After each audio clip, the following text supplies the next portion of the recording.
Balik lagi ke konten favorit kalian, yaitu konten Q&A, di mana kali ini gue bakal jawab semua pertanyaan kalian seputar jualan online di e-commerce, mulai dari Shopee, TikTok, Tokopedia, affiliate, dan lain sebagainya. Jadi tanpa berlama-lama lagi, langsung aja kita cus ke pertanyaan pertama. Pertama dari Yazid Muslim, cara iklan biar hemat gimana Kak? Sekarang gini, kalau iklan mau hemat, sebenarnya rasanya cuma satu. Kamu harus tahu produk kamu tuh yang belinya siapa, dan iklan kamu harus menampilkan ke orang-orang yang pasti bakal beli. Nah, ngomongnya gua tahu gampang, prakteknya susah. Kenapa? Karena gini, lu bayangin ya, di level brand besar aja, mereka misalnya punya tim internal nih. Tim internal tuh bisa banyak banget orang yang cuman kerjanya cuman ini sebenarnya. Jadi jujur kerjanya adalah memastikan supaya si iklan mereka itu tampil ke orang-orang yang tepat, ke orang-orang yang bakal beli produk mereka.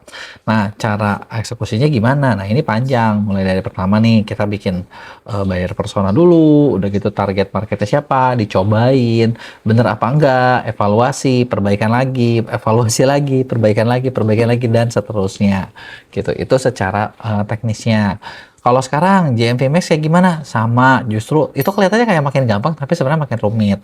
Karena ya ibaratnya kalau kayak manual zaman dulu nih, lu begitu kira-kira tuh bisa, oh ya udah gue coba ganti, oh ya coba. Kalau ini sekarang nggak bisa gitu, gimana algoritma lebih puyeng lagi, yang artinya harus dikasih makan terus si apa tuh algoritmanya supaya tahu data mana yang ibaratnya calon pembeli potensial kamu. Ya, jadi caranya biar iklan hemat kayak gitu. Mau di Shopee, mau di TikTok, mau di Tokopedia, mau di Meta, mau di mana sama aja. Ya, berikutnya dari Farid Mubarok. Mas, tolong balas pakai VT. Kenapa ya, Bang? Padahal saya dapat ulasan bagus terus. Pengiriman tepat waktu, tapi rating toko turun terus. Kasih tahu ya, saya Mas, saya pemula.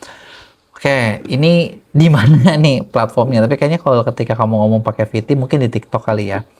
Pengiriman tepat waktu, rating toko ini, tapi rating turun. Nah, rating turun itu ya sebenarnya kan urusannya adalah di pengiriman atau di ulasan. Tapi gini, meskipun kamu ngerasa seperti itu, coba kamu lihat dulu deh.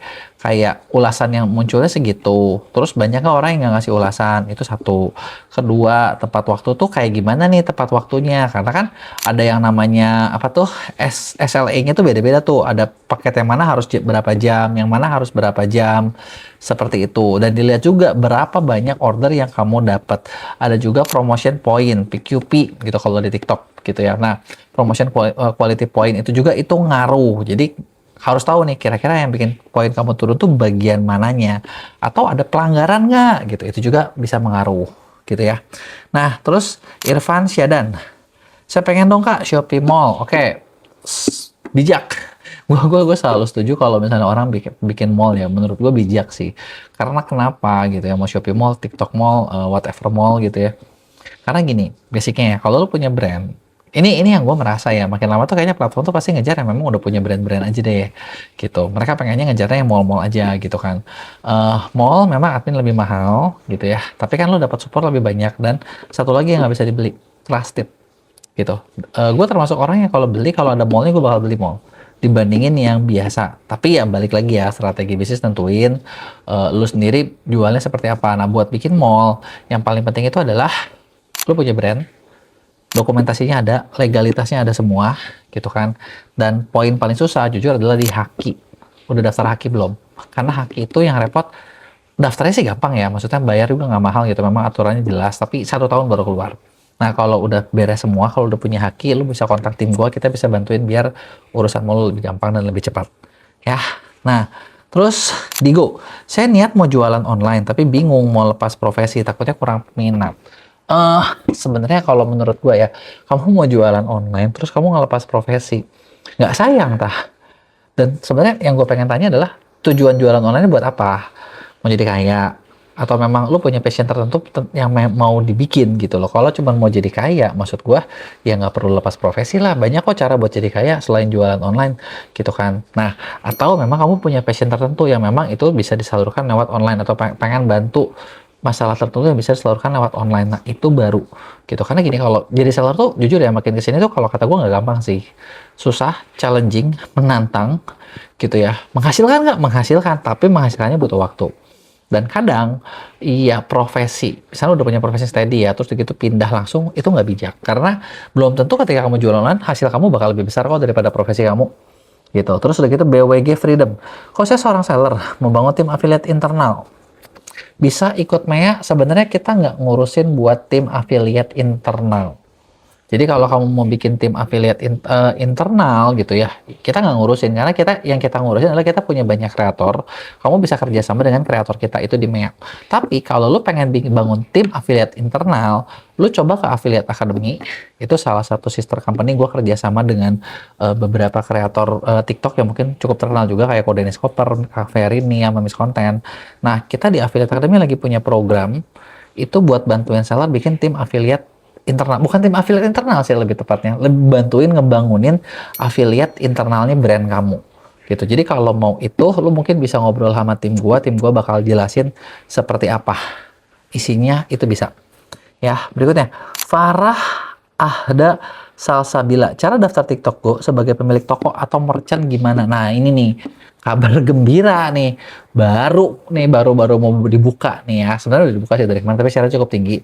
Pertama, buat daftar TikTok Go itu kan dia ada kategorinya dining, accommodation, sama things to do. Nah, untuk dining dulu tuh harus 20 punya brand, dan brand kamu tuh selain punya legalitas lengkap punya 20 cabang. Sekarang nggak 20 cabang bisa, tapi yang penting ada aturan-aturannya tuh, ada lo harus mau investasi gitu kan dan lain sebagainya. Nah, kalau kamu mau, kita udah bisa bukain merchant service. Jadi mulai dari ngedaftarin sampai bikin produk kamu lebih ramai di TikTok Go. Jadi kalau lo mau, lo boleh deh lo tulis di komen ini gua ya, atau lo klik di link deskripsi gua, lo ngobrol sama tim gua, kita udah bisa. Terus Feby Delas masih sedikit bingung untuk PSA, affiliate, dan ads. Oke, PSA sekarang sudah digabung jadi JMP Max, jadi sebenarnya nggak terlalu gimana.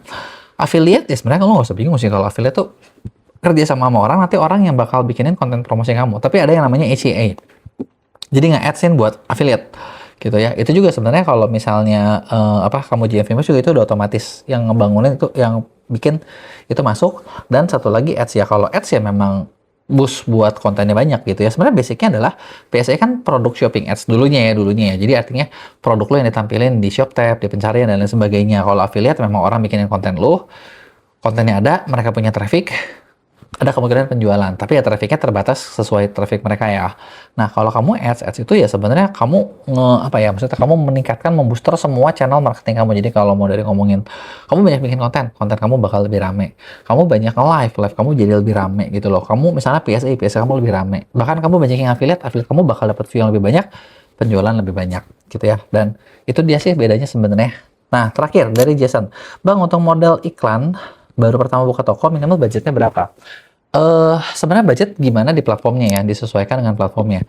Kalau di Shopee ya sebenarnya lo bisa coba mulai dari berapapun juga bisa sih, tapi masalahnya adalah kalau terlalu dikit ya kerasa nggak gitu loh, bener nggak? Ya kalau menurut gue testing tuh ya sehari 100.000 udah oke lah gitu loh, udah cukup lah. Dibilang gede banget enggak, kekecilan juga enggak gitu kan. Tapi ini buat testing, bukan buat selamanya, cuman buat minimal lo lihat produk kamu tuh ada calon pembelinya nggak sih gitu. Kalau ada pembelinya nanti bakal ada yang bakal diinteraksi. Kalau nggak ada yang beli ya udah berarti itu produk gagal gitu. Lo harus rombak gitu setelah beberapa hari gitu ya. Nah, kalau di TikTok ya memang budget dia juga kalau nggak salah sekarang TikTok Shop 100.000, jadi memang itu adalah minimumnya gitu ya. Nah, jadi itu dia tadi beberapa pertanyaan kalian yang udah gue jawab. Kalau ada yang masih mau ditanyain, tulis di kolom komen, nanti bakal gue jawab di Q&A minggu depan.